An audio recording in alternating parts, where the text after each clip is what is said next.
Don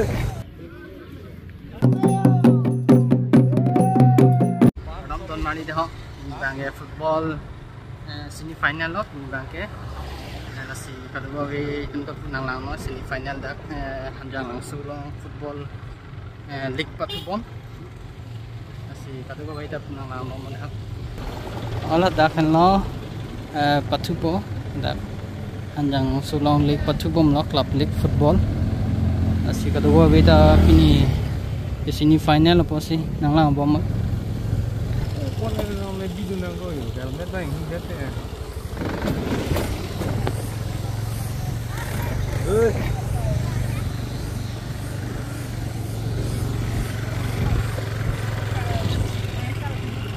Header club, header semua.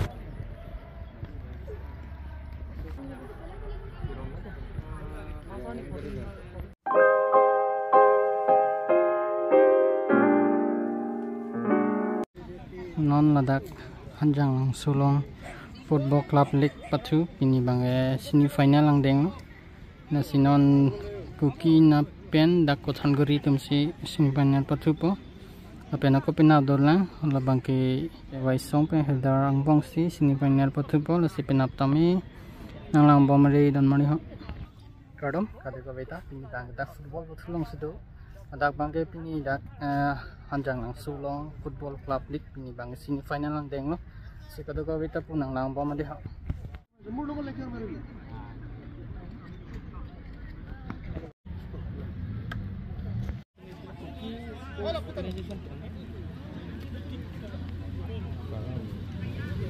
Kopi yang mana? KFO apa?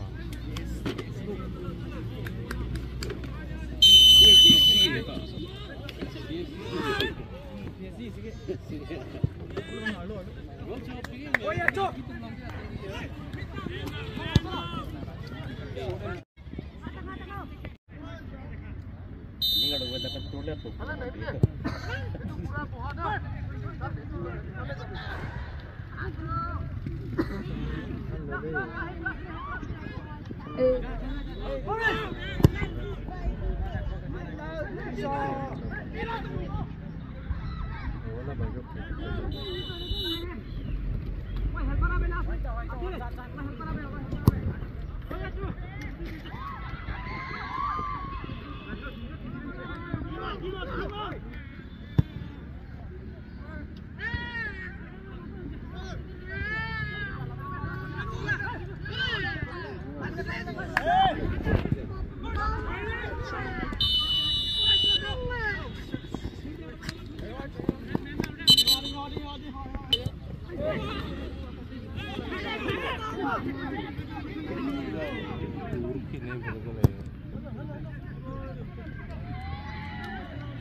Mandang ke haften no, cookie tu malwan no, ola thalguri tu mang jiru lah.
Nali khela bang jod allo da cookie tumbang 5 no na kuthal gari tunga 0 asi cookie tumbang 5 goal na bahay bandalo.